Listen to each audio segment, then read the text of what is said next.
Bonjour, bonsoir mes frères et sœurs, que la paix et la grâce de Dieu soient avec vous tous. Bienvenue dans notre étude biblique sur les lettres qui ont été adressées à l'église de l'Apocalypse ou lettres aux églises de l'Asie mineure. C'est avec un privilège de vous retrouver en cette nouvelle année de 2025 pour faire suite avec nos activités spirituelles et en particulier nos études bibliques. Ce matin, nous allons faire suite avec l'église de Thyatire et mettre un thème à cette série d'études que nous avons sur l'église de Thyatire. Aujourd'hui, nous allons voir l'église de Thyatire, mais suite numéro 5 et pour terminer avec cette série d'études sur l'église de Thyatire. La dernière fois, dans la suite numéro 4, nous avons vu que nous avons vu deux composantes de l'église, deux formes d'organisation de l'église, l'organisation de l'église composée des anciens et l'organisation de l'église et l'organisation de l'église est composée de la composition de l'autre église qui était composée de Saint-Père,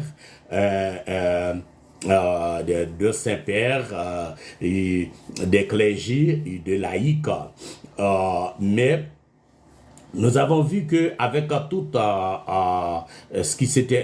ce qu'il y avait dans cette église-là, ça a occasionné ce qu'on appelle, a entraîné l'idolâtrie dans l'église. C'est ce qui a entraîné l'idolâtrie dans l'église, la question de hiérarchisation.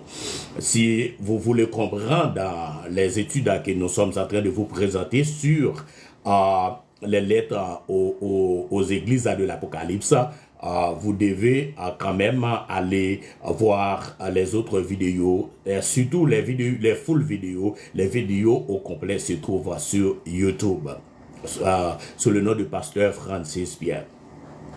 Parce que Facebook a coupé les vidéos en petites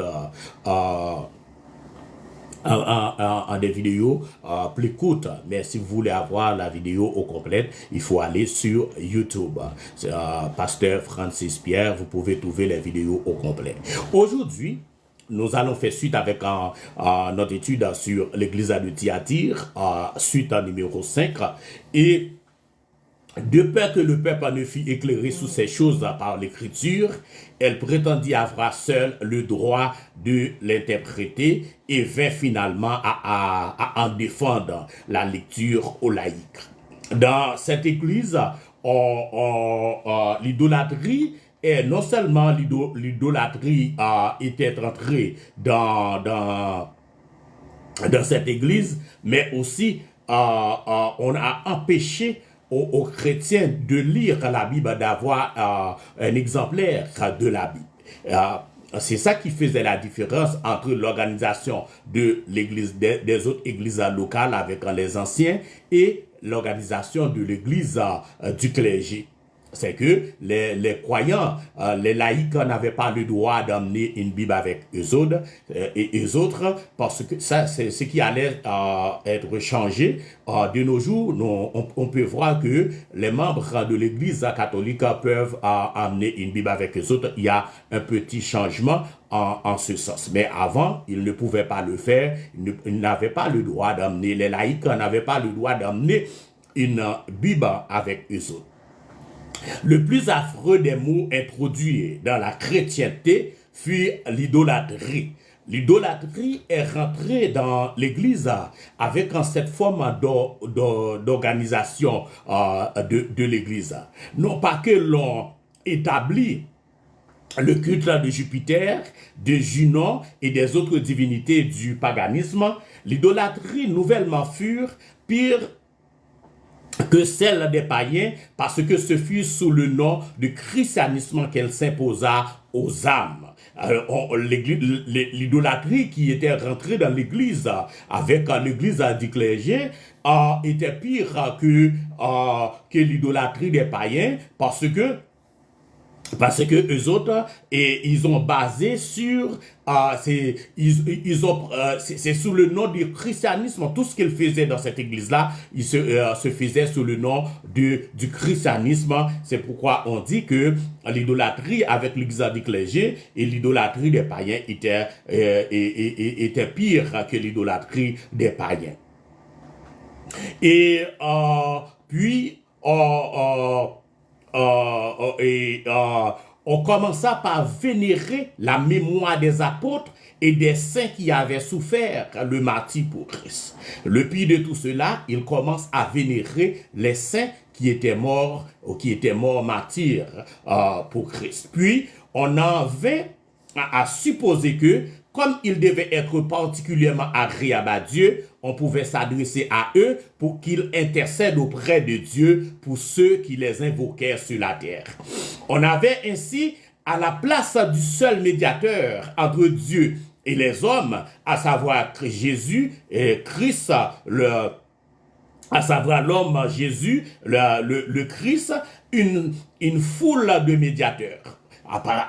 Il y avait une foule de médiateurs parce que sous cette forme-là, tout le monde pouvait être le médiateur entre Dieu et l'homme dans cette organisation de l'église-là, qui est l'église du clergé. Mais c'est parce que nous avons appris qu'il y a un seul médiateur entre Dieu et les hommes. Les papes s'arrogea le pouvoir de canoniser, c'est-à-dire déclarer comme saint ou sainte que l'on pouvait invoquer. Et le pape, dans cette église-là, on pouvait canoniser une personne. On peut déclarer telle ou telle personne saint ou sainte dans cette église-là que l'on pouvait même invoquer. Des personnes qui s'étaient distinguées, disait-on, par leur piété et en accomplissant des miracles. À ce moment-là, le pape pouvait canoniser ces personnes-là. Le nombre de ceux que l'on pouvait ainsi prier et sur les bons offices desquels on pouvait compter auprès de Dieu devait incalculable. Il y avait tellement de saints à prier, des fois on se trouve dans l'embarras, on ne sait pas à quel saint s'adresser parce qu'il y avait tellement de saints à prier lors de cette église-là. On leur dressa des images, tableaux ou statues devant lesquelles on se prosterna et qu'on en adora, comme les païens faisaient de leurs faux dieux. Chaque personne dans chaque métier, chaque ville, chaque église eurent leurs saints qui les patronnaient. Dans chaque maison, à chaque coin de rue, dans les chemins et carrefours, on voyait se dresser une statue devant laquelle on se prosternait. Les anges eux-mêmes devinrent des objets de culte malgré ce qu'enseigne l'Écriture. Vous voyez, il y avait des saints partout. On installe des faux dieux, des saints partout où les laïcs pouvaient adorer, pouvaient s'adresser. Il y en avait tellement, on ne savait même pas à quel saint on devait s'adresser. Au-dessus de toutes ces nouvelles divinités, on plaça la Vierge Marie à laquelle on donnait le nom de Mère de Dieu. On lui rendait des honneurs de vin, la considérant comme une toute puissante médiatrice auprès de Christ. Un des plus grands docteurs du Moyen-Âge, Saint Bernard disait: tu craignais de t'approcher du Père. Il t'a donné Jésus pour médiateur. Mais peut-être es-tu encore effrayé de la majesté de ce Jésus qui, bien qu'il soit devenu homme, est toujours Dieu. Il te faut un avocat auprès de lui. Eh bien, aie recours à Marie. Ça, c'est le Saint Bernard le Saint Bernard qui a qui s'adressait aux laïcs comme ça. Alors, il dit que si on a besoin d'un avocat pour se présenter auprès du Père, alors Marie, on peut s'adresser à Marie et Marie va intercéder pour nous autres. Alors, c'est pour vous montrer dans quelle situation que l'église de Thyatire se trouvait à l'époque du Moyen-Âge. Alors, vous voyez tous les problèmes que l'église confrontait à cette époque-là. Aujourd'hui, nous pouvons dire gloire à Dieu parce que l'église de nos jours ne se trouve pas dans des situations extrêmement difficiles comme ça. Mais on alla encore plus loin. De Christ lui-même, on fit une idole. On adora ses images, soit qu'on le représenta enfant dans les bras de sa mère, soit qu'on le figura attaché à la croix, bien plus, on imagina que le pain et le vin de scène, après certaines paroles prononcées par le prêtre, n'était plus du pain et du vin, mais était changé dans le corps même du Seigneur. Vous voyez? La Sainte Seine que le Seigneur nous a légué comme une ordonnance. Maintenant, il dit comme un symbole et qui nous rappelle la mort et la résurrection de notre Seigneur Jésus-Christ, qui nous rappelle à ce que le Seigneur a souffert pour nous à la croix. Mais les autres, ils pouvaient dire une prière et que le pain s'échangeait encore et du sang s'échangeait en sang du Seigneur Jésus. Quelle sorte d'enseignement à l'époque du Moyen-Âge que l'Église se trouvait. Vous voyez, l'idolâtrie est rentrée dans l'Église, des fausses interprétations de la parole de Dieu. Alléluia. Alors, les chrétiens de Thyatire, j'ai pas besoin d'imaginer combien de difficultés ces chrétiens-là ont souffert à l'époque de cette Église-là. Et on disait que le prêtre offrait ainsi chaque fois un sacrifice non sanglant pour les péchés, contrairement à ce que dit la parole de Dieu. À chaque fois que le prêtre présente ce qu'on appelle l'hostie dans l'église catholique, c'est un nouveau sacrifice que le prêtre présenta pour nous tous, tandis que la Bible nous enseigne que Jésus-Christ a souffert une fois pour toutes. Jésus-Christ était mort une seule fois. Jésus-Christ ne va plus mourir sur la croix. Jésus-Christ, il y aura plus de sacrifice parce que tout a été accompli à la croix. Alléluia. Oh, et en contrairement à ce que dit la parole de Dieu, le pain consacré ou hostie, on appelle ça hostie dans l'église catholique, était présenté au peuple comme étant Dieu et le peuple se prosternait et adorait. Le prêtre, comme l'on disait, avait fait Dieu, puis par une aberration étrange, on présentait que l'hostie étant devenue le corps de Christ avec son sang. Il n'était plus nécessaire que la coupe fût donnée au peuple, elle était désormais réservée au clergé. Vous voyez? À chaque fois que si vous allez à l'église catholique, vous allez voir que c'est le prêtre qui a le droit de boire du vin et de manger le pain, mais les clergés, les laïcs n'ont pas le droit de manger ce pain et de boire du vin, c'est réservé aux prêtres. La chrétienté était remplie d'un vaste ensemble d'idoles, comme la Jézabel ancienne avait rempli le pays d'Israël des images de ses dieux, et avait ses nombreux prêtres et faux prophètes. De même avait fait l'église du Moyen-Âge, entraînant dans la plus affreuse idolâtrie ceux qui n'auraient dû être que les serviteurs de Christ. Voyez au Moyen-Âge comment que les idolâtries L'idolâtrie est rentrée dans l'église. Les faux dieux, les images taillées. Et on avait mal interprété. La Sainte Seine avait été mal interprétée dans cette église-là, à l'époque du Moyen-Âge. Alors c'est dans cette époque-là que l'église de Thyatire évoluait. Alléluia. Vous voyez dans quelles conditions que l'église de Thyatire évoluait. On dit, un dernier grand mal se produisit, ce fut la corruption morale, surtout du clergé. Non content d'avoir usurpé la suprématie spirituelle sur toute l'église d'Occident, le pape voulut être souverain temporel. Il eut donc son royaume, sa cour et ses richesses. Lui, le prétendu successeur de l'apôtre Pierre, il se disait représentant de Jésus. Pierre n'était que simple en pécheur, ne possédant qu'une bague. Et Jésus n'avait pas un lieu pour reposer sa tête et disait, mon royaume n'est pas de ce monde. Le pape, s'élevant toujours, réclama en tant que vicaire de Jésus-Christ des honneurs dus à Dieu seul, et il en vint jusqu'à prétendre avoir la suprématie sur les empereurs, les rois et les princes de la terre. Et jusqu'à maintenant, le pape se considère toujours qu'il a la suprématie sur les autres rois de la terre.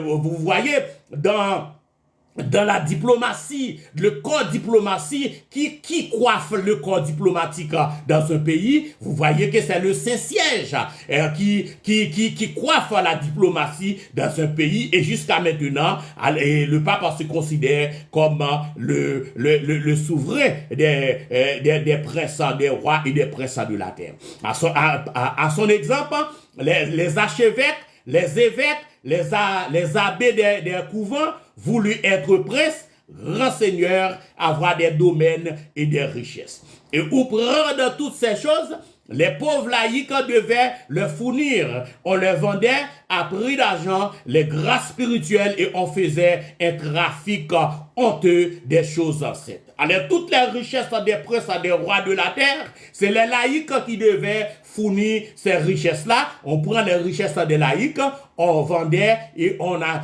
pour s'acquérir de l'argent pour enrichir les rois et les princes de la terre. Et pourquoi cela? Pour satisfaire la cupidité et la convoitise déréglée du clergé, la dégradation morale finit par arriver à un point indicible. N'est-il pas vrai que cela répond d'une manière frappante à ce qui nous est dit de Jézabel, de l'église de Thyatire? Rappelez-vous que à l'église de Thyatire, il y a un certain Jézabel, il y avait un Jézabel qui faisait des choses qui sont contraires à la parole de Dieu.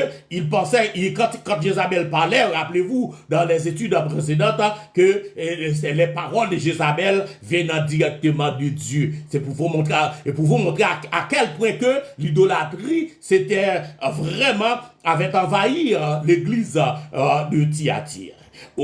Mais au milieu de ces sombres ténèbres, mes bien-aimés, il y avait des rayons de lumière, car Dieu ne s'est jamais laissé sans témoignage sur la terre. C'est à travers les difficultés, à travers les problèmes, que Dieu va faire rayonner, alléluia, des rayons de lumière sur la terre.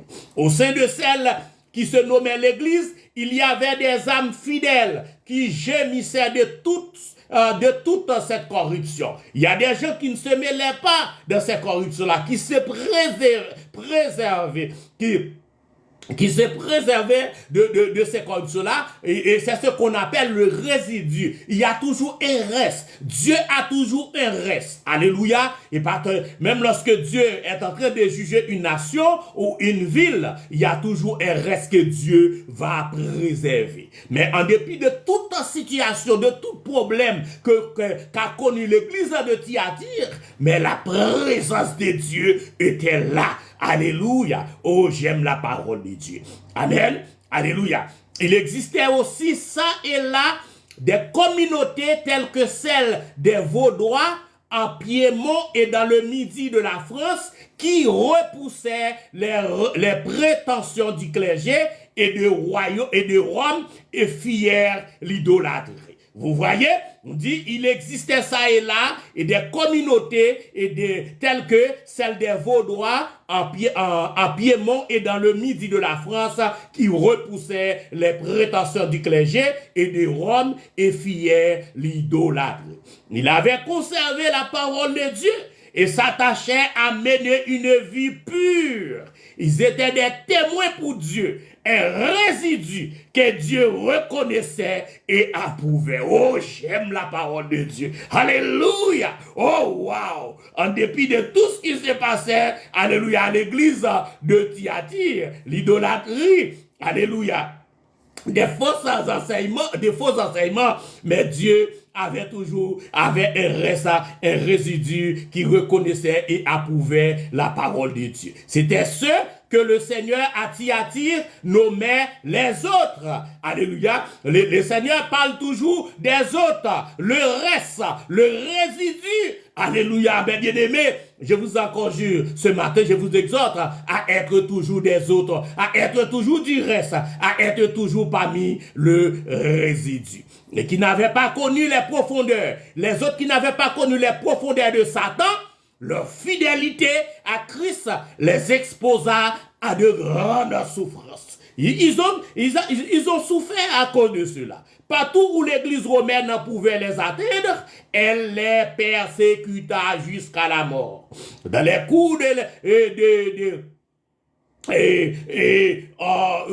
jusqu'à la mort, on peut dire aussi en détail sur ces temps de l'église au Moyen-Âge, et en particulier les fidèles témoins, et c'est surtout au Moyen-Âge que ces choses se déroulaient. Ils ont souffert avec Christ et régneront avec lui, et il leur donnera l'étoile du matin. Alors pour ceux qui ont résisté à l'idolâtrie à l'époque du Moyen-Âge, alléluia, sous la domination du Saint-Père, sous la domination du clergé, de l'église du clergé et de laïque, de l'église du clergé en général, alléluia, mais ceux qui ont résisté et ceux qui ont souffert, regardez quelle récompense que le Seigneur a réservé pour ces gens-là. Ils ont souffert avec Christ et régneront avec lui. Ceux qui souffrent avec Christ régneront avec Christ. Et il leur donnera l'étoile du matin. C'est cette même étoile, alléluia, qui crache dans le feu, alléluia, quand quelqu'un veut se moquer de Dieu. Car on ne se moque pas de Dieu, ce qu'un homme aura semé, il le moissonnera aussi. Dans les grandes réunions, dans les grandes rencontres du monde, faites attention à ce que vous dites quand vous avez un microphone en main. Alléluia. On ne prend jamais le nom de Dieu en vain. Ce qu'un homme aura semé, il le moissonnera aussi. Alléluia. Cette église de Thyatire, pour finir, ou plutôt ce qu'elle représente, subsiste encore. L'image de l'église de Thyatire subsiste encore aujourd'hui. Pour le moment, Dieu ne permet pas que sa puissance se manifeste comme au Moyen-Âge. Alléluia. Mais, vous voyez, l'église de Thyatire existe encore, mais la puissance qu'elle avait au Moyen-Âge, Dieu ne permet pas que sa puissance se manifeste comme du temps du Moyen-Âge. Mais, son influence est grande sous des millions d'âmes. Son activité est considérable et ses prétentions à la domination restent les mêmes. Il appartient à Dieu seul de la juger. Alors je vais reprendre ça pour mettre un terme à l'église de Thyatire. C'était la 5e suite de cette étude sur l'église de Thyatire. Toutes les vidéos sur les études vont se retrouver sur YouTube, sur le nom de Pasteur Francis Pierre. Si vous voulez, pour les autres vidéos au complet, il faut aller sur YouTube, taper Pasteur Francis Pierre au ministère de la Croix, vous allez trouver les vidéos. Pour conclure l'église de Thyatire, je vais reprendre ce membre de phrase. Cette église de Thyatire, l'église de Thyatire, ou plutôt ce qu'elle représente, subsiste encore aujourd'hui. C'est ce que nous dit la parole de Dieu. Pour le moment, Dieu ne permet pas que sa puissance se manifeste comme au Moyen-Âge. Mais son influence est grande sous des millions d'âmes. Son activité est considérable et ses prétentions à la domination restent les mêmes. Pour finir, il appartient à Dieu et à Dieu seul, alléluia, de la juger. Le comportement de ce type d'église-là qui existait depuis le Moyen-Âge et qui a encore son influence dans le monde. Amen. C'est là que je vais mettre un thème à cette série d'études sur l'église de Thyatire qui était assez longue et pour passer la prochaine fois à la 5e leçon qui est l'église de Sardes. Et c'est très important, je vous demande de suivre un ministère de la croix si vous voulez enrichir votre connaissance dans la parole de Dieu. Et la prochaine fois, nous allons commencer avec l'église de Sardes, qui est la 5e leçon. C'est ainsi que je mets un thème à cette étude de ce matin sur l'église de Thyatire. Allez en paix, que Dieu vous bénisse. C'était votre serviteur, pasteur Francis Pierre, prophète engagé, qui vous dit au revoir et qui vous donne rendez-vous pour une autre étude biblique. Bonne journée, que Dieu vous bénisse.